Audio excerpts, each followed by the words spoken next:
نحمدہ و نصلی علی رسولہ الکریم اما بعد فقد قال اللہ تعالی فی القرآن المجید فرقان الحمید فاعوذ باللہ من الشیطان الرجیم بسم اللہ الرحمن الرحیم قل ان کنتم تحبون اللہ فاتبعونی یحببکم اللہ صدق اللہ العظیم۔ ارشاد باری تعالیٰ ہے، قل اے نبی پاک فرما دیجئے، ان کنتم تحبون اللہ، اگر تم اللہ کی محبت چاہتے ہو، فاتبعونی، تو میری یعنی محمد الرسول اللہ صلی اللہ علیہ وآلہ وسلم کی تابع فرمانی کرو۔ یحببکم اللہ، اللہ تم سے محبت کرنی شروع کر دے گا۔ یعنی اگر تم اللہ کے محب بننا چاہتے ہو تو رسول اللہ صلی اللہ علیہ وآلہ وسلم کی تابع فرمانی کرو، اللہ تمہیں اپنا محبوب بنا لے گا۔ محب اور محبوب میں فرق ہوتا ہے۔ محب اسے کہتے ہیں جو محبت کرنے والا ہوتا ہے، عاشق اسے کہتے ہیں جو عشق کرنے والا ہوتا ہے، اور محبوب اسے کہتے ہیں جس سے محبت کی جائے، معشوق اسے کہتے ہیں جس سے عشق کیا جائے۔ طالب طلب کرنے والا ہوتا ہے اور مطلوب جس سے وہ طلب کرتا ہے اس کو کہا جاتا ہے۔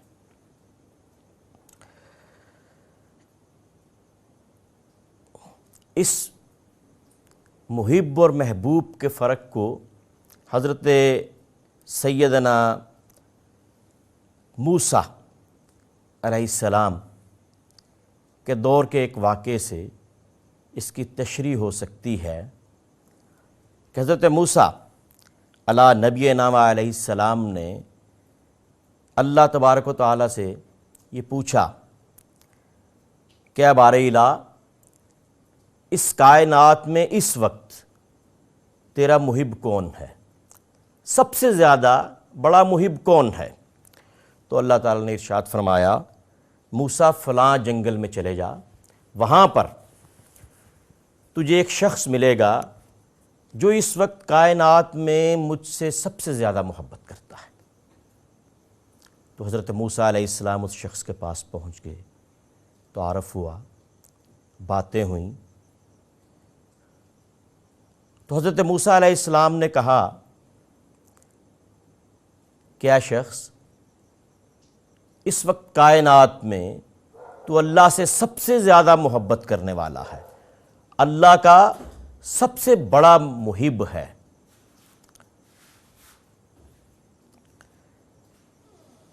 تو میرے لیے کوئی کام بتا۔ اس شخص نے کہا، موسیٰ مجھے پیاس لگی ہے، مجھے پانی پلا دے۔ موسیٰ علیہ السلام نے آپ خورا، کٹورا پکڑا اور پکڑ کر وہ پانی لینے کے لیے چلے گئے۔ جب وہ پانی لے کر واپس آئے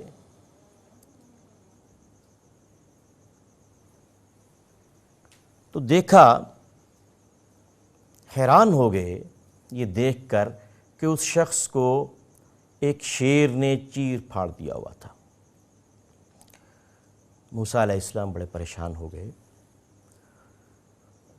کوہ طور پر تشریف لے گئے، عرض کیا، اے بار الہ، تو نے فرمایا تھا یہ تیرا محب ہے، تجھ سے محبت کرنے والا ہے، تجھ سے پیار کرنے والا ہے، تو نے اس کا کیا حشر کروا دیا یا کیا حشر کر دیا؟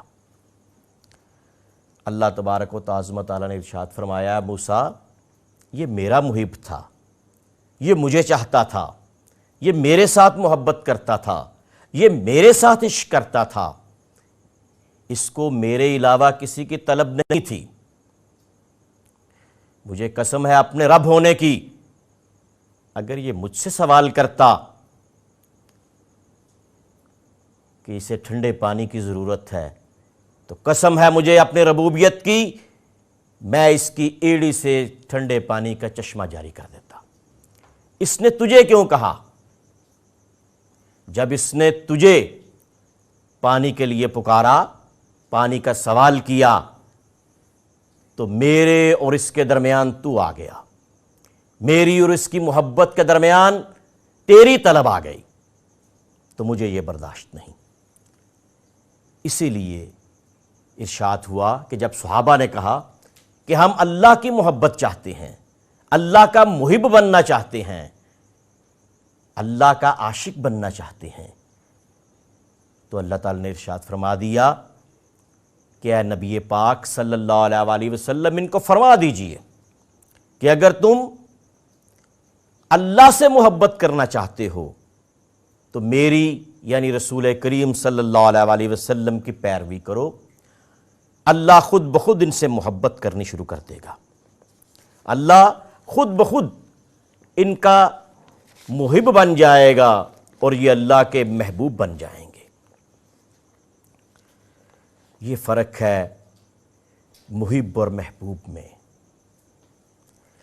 اللہ کا محبوب بننا کوئی مشکل کام نہیں ہے، ہر شخص اللہ کا محبوب بن سکتا ہے، شرط صرف اتنی ہے کہ وہ رسول کریم صلی اللہ علیہ وآلہ وسلم کی پیروی کرے۔ قرآن میں 3 الفاظ استعمال ہوئے ہیں: اتباع، اسوہ اور اطاعت۔ قرآن میں آپ مختلف جگہوں پہ دیکھیں گے کہ آتی اللہ و آتی الرسول و اولی الامر منکم، اطاعت کرو اللہ کی، اطاعت کرو اللہ کے رسول کی، اور اطاعت کرو ان کی جو تم میں صاحب امر ہیں۔ اب چاہے وہ ظاہری زندگی میں حکمران صاحب امر ہوں یا باطنی زندگی میں صاحب امر ہوں، ان کی اطاعت واجب ہے، لیکن ان کی اطاعت جو ہے وہ اسی وقت واجب ہے جب وہ اللہ اور اللہ کے رسول کی اطاعت میں ہوں۔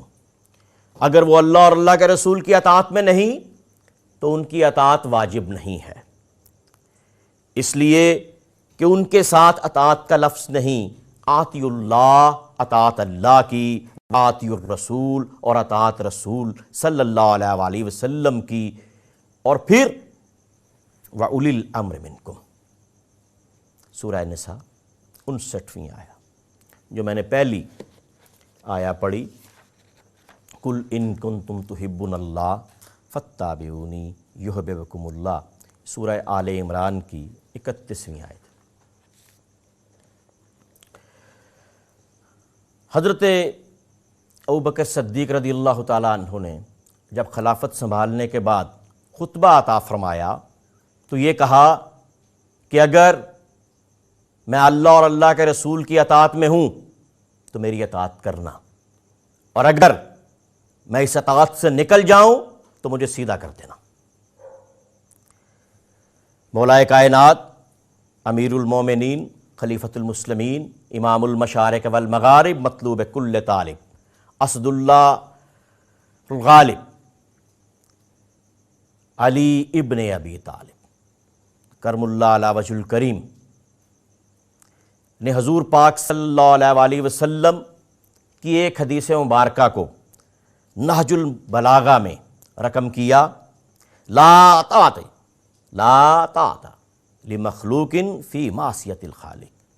مخلوق کی اطاعت اس وقت واجب نہیں ہوتی جب اس میں خالق کی معصیت ہو جائے، یعنی اللہ تعالیٰ کی معصیت، اللہ تعالیٰ کی نافرمانی اگر آ جائے تو پھر مخلوق کی اطاعت واجب نہیں۔ اور یہی وجہ تھی کہ امام حسین علیہ السلام نے یزید کی اطاعت سے انکار کر دیا، اس لیے اطاعت سے انکار کر دیا کہ وہ اللہ اور اللہ کے رسول کی اطاعت سے باہر تھا۔ لا طاعت لمخلوق فی معصیت الخالق۔ جب وہ خالق کی اطاعت سے کوئی باہر ہو جائے تو پھر وہ اولی الامر نہیں ہوتا، پھر اس کی اطاعت واجب نہیں، وہ پھر جابر ہوتا ہے، وہ مسلمانوں کا امیر نہیں ہوتا، وہ ایک جابر حکمران ہوتا ہے اور اس کی اطاعت واجب نہیں، کیونکہ اس کی اطاعت اسی وقت واجب ہے جب آتی اللہ و آتی الرسول، اللہ اور اللہ کے رسول کی اطاعت میں ہو، کیونکہ اللہ کے رسول کی اطاعت ہی بھی در حقیقت اللہ ہی کی اطاعت ہے۔ وَمَن يُطِعِ الرَّسُولَ فَقَدْ أَطَاعَ اللَّهَ، جس نے رسول کی اطاعت کی گویا اس نے اللہ کی اطاعت کی۔ یہ بھی قرآن کا حکم ہے کہ اللہ اور اللہ کے رسول کی اطاعت ایک ہی ہے۔ اب قرآن میں ہم نے سورہ آل عمران کی آیہ مبارکہ سے اتباع کا لفظ سیکھا، سورہ نساء کی ان 2 آیات سے اطاعت کا لفظ سیکھا، اور سورہ احزاب کی 21ویں آیت لَقَدْ كَانَ لَكُمْ فِي رَسُولِ اللَّهِ أُسْوَةٌ حَسَنَةٌ، تمہارے لیے رسول کریم صلی اللہ علیہ وآلہ وسلم کی ذات مبارکہ میں بہترین نمونہ حیات ہے۔ تو اس سے ہم اسوہ کا لفظ سیکھتے ہیں۔ تو اب ہمارے پاس 3 لفظ ہو گئے، پہلا اطاعت، دوسرا اتباع، اور تیسرا اسوہ۔ اب اللہ کی اطاعت ہو سکتی ہے، اللہ کے اسوہ پہ عمل نہیں ہو سکتا۔ اسوہ کہتے ہیں اس اونٹنی کے بچے کو کہ جو اونٹنی کے پیچھے پیچھے پھرتا ہے، اس کے پاؤں پر پاؤں رکھ کے چلتا ہے، وہ بیٹھتی ہے تو یہ بیٹھ جاتا ہے، وہ کھڑی ہوتی ہے تو یہ کھڑا ہو جاتا ہے، وہ پانی پیتی ہے تو یہ پانی پیتا ہے، وہ چارہ چرتی ہے تو یہ چارہ چرتا ہے، وہ سوتی ہے تو یہ سو جاتا ہے، وہ اٹھتی ہے تو یہ اٹھ جاتا ہے۔ اونٹنی کے بچے کی اس حرکت کو عربی میں اسوہ کہتے ہیں، اور رسول کریم صلی اللہ علیہ وآلہ وسلم کا اسوہ ہمارے سامنے ہے کہ آپ کس طرح استراحت فرماتے، کس طرح نماز ادا فرماتے، کس طرح چلتے، کس طرح پھرتے، کس طرح تشریف رکھتے، کس طرح بات چیت کرتے، کس طرح تبلیغ کرتے، کس طرح جنگ کرتے، کس طرح گفتگو فرماتے، ہر چیز ہمارے سامنے ہے، ہم اس پر عمل کر سکتے ہیں، کوشش کریں تو وہ ہمارے لیے مشعل راہ ہے، لیکن اللہ کے اسوہ پر عمل نہیں ہو سکتا۔ نہ وہ کھاتا ہے، نہ وہ پیتا ہے، نہ وہ سوتا ہے، نہ وہ نظر آتا ہے، اس کے اسوہ پر عمل نہیں ہو سکتا۔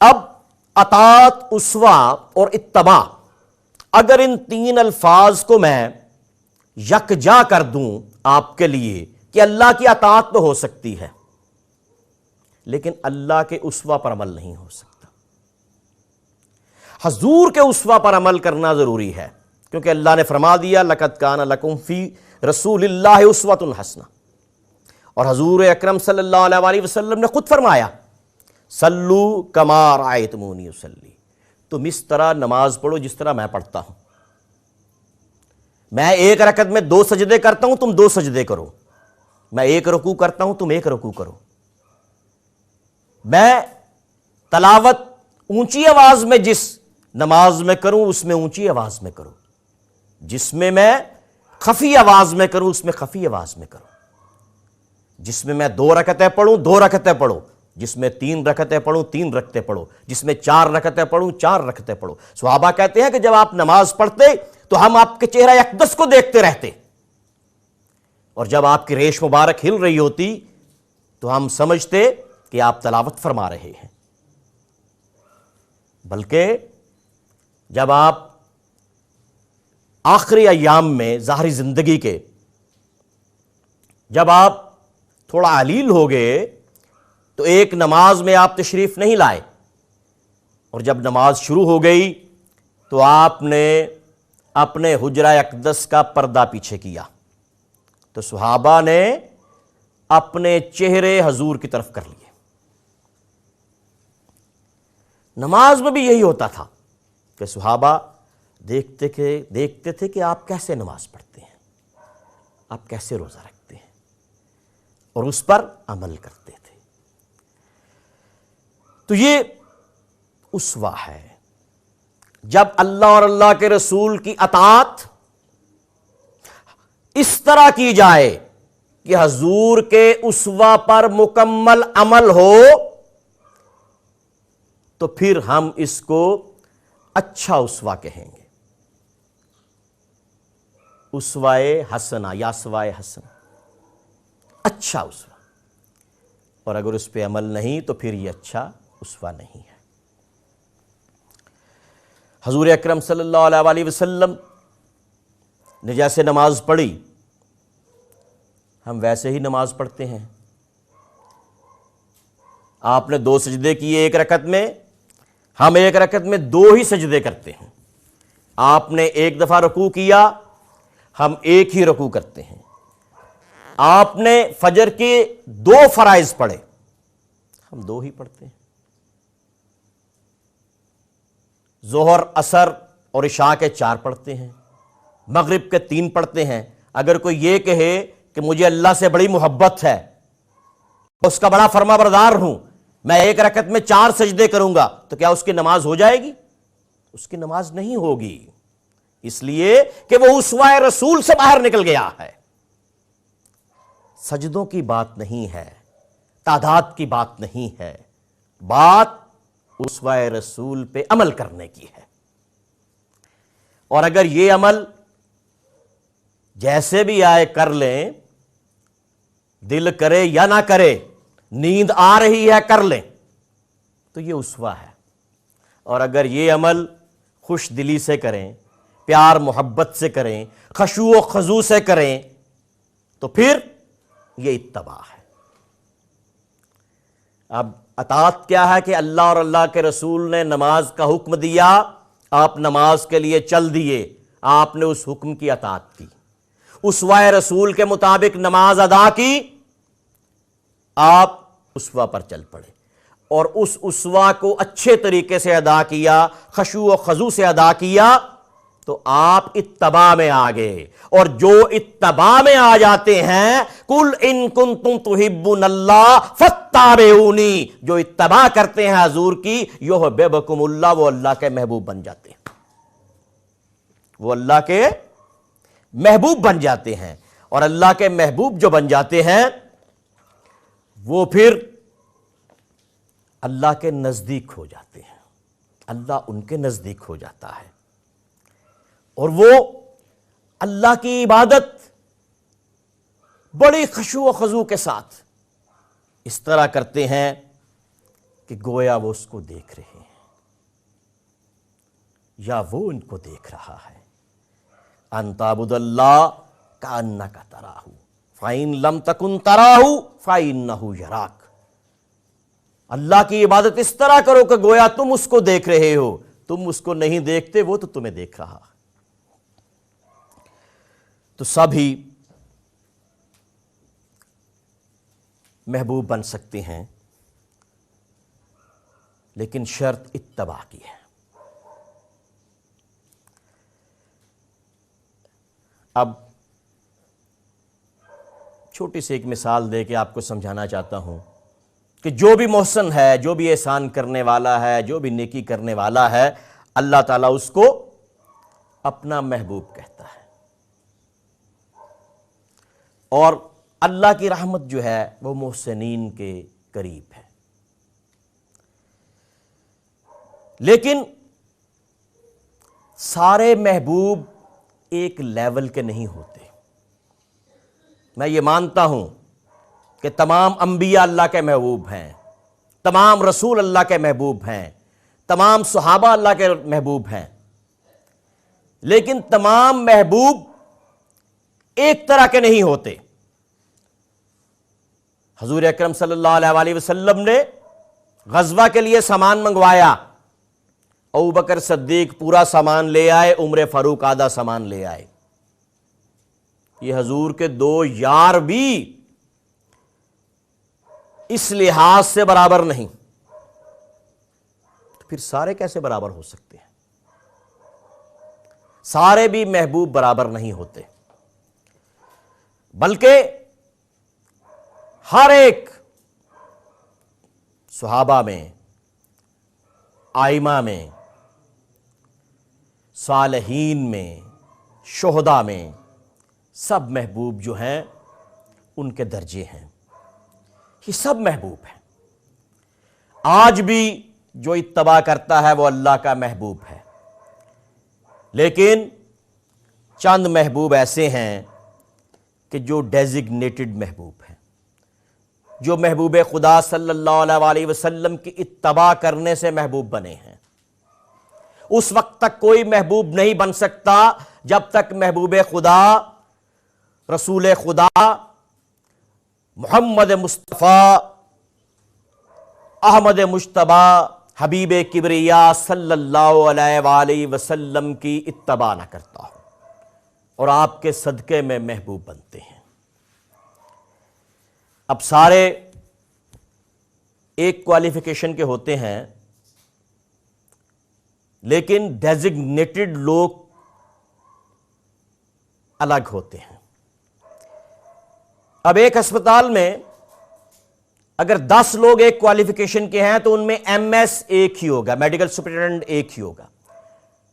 اگر شہر میں 50 سرجن ہیں تو ان میں سول سرجن ایک ہی ہوگا یا 2 ہی ہوں گے۔ ان کی کوالیفیکیشن سب کی ہے۔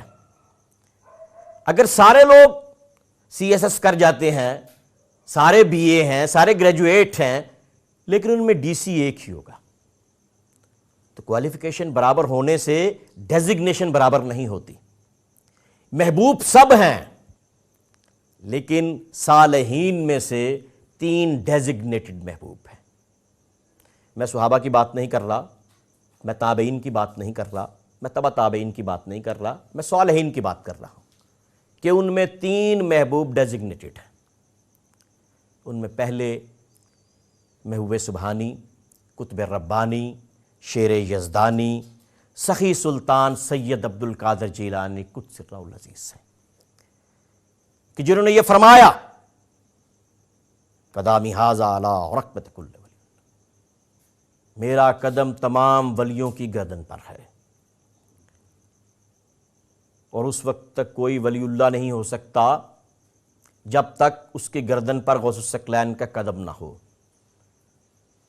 اور ولی اللہ ہونا ابتدائی چیز ہے، اس کے بعد کتب، ابدال، غوث، محبوب، کلندر، اوتار، یہ اس کے بعد کی باتیں ہیں۔ دوسرے ڈیزگنیٹڈ محبوب، محبوب الہی، والی ہند، جو چشتی خاندان سے ہیں۔ اور تیسرے محبوب، محبوب ذات حضرت سید احمد حسین قدس سرہ العزیز ہیں۔ پہلے محبوب، محبوب سبحانی، قطب ربانی، شیر یزدانی، قندیل نورانی، سخی سلطان سید عبد القادر جیلانی قدس سرہ العزیز، کہ جن کا فیض حضرت شہاب الدین سہروردی کو ملا تو سہروردی سلسلہ چل پڑا، حضرت خواجہ معین الدین چشتی کو ملا تو چشتیہ سلسلہ چل پڑا، اور جس چشتیہ سلسلے کے محبوب الہی حضرت خواجہ نظام الدین اولیاء ولی ہند، غوث الثقلین سے حضرت غلام نقشبند کو فیض ملا، مجدد الافسانی کو فیض ملا، اور اپنا فیض قادری سلسلے میں تو ان کا تمام سلسلوں سے برتر ہے۔ محبوب ذات حضرت سید احمد حسین قدس سرہ العزیز محبوبیت کے درجے پہ ایسے نہیں پہنچ گئے۔ آپ مادرزاد ولی، ولایت فطری کے حامل کہ آپ کے نانا نے آپ کو ولایت کا تاج عطا فرمایا،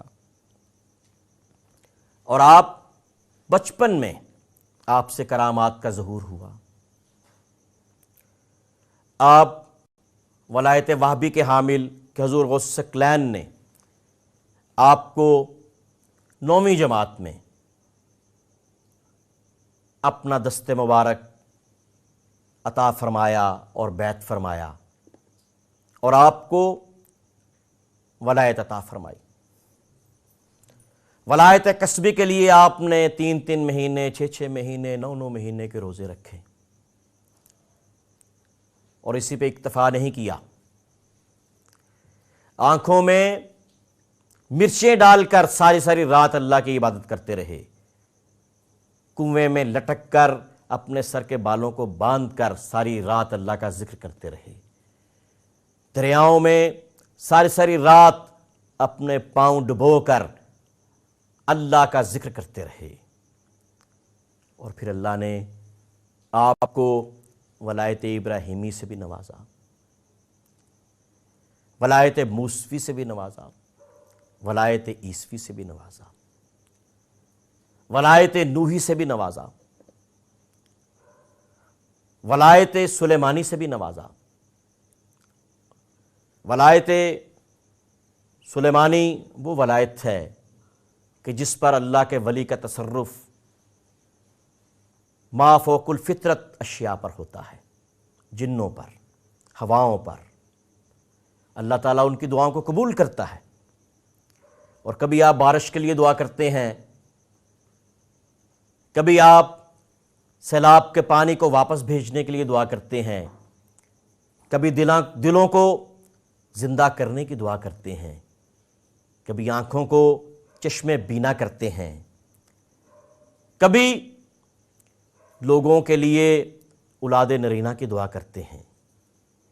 تو جو ولایت فطری کا، ولایت وہبی کا، ولایت کسبی کا، ولایت ابراہیمی کا، ولایت نوحی کا، ولایت سلیمانی کا، ولایت موسوی کا اور ولایت عیسوی کا حامل ہو، وہ ولایت مصطفوی کا حامل ہوتا ہے، اور جو ولایت مصطفوی کا حامل ہو وہ وقت کا غوث ہوتا ہے، اور جو وقت کا غوث ہو اور محبوب بھی ہو، پھر وہ محبوب ذات ہوتا ہے۔ وما علینا الا البلاغ۔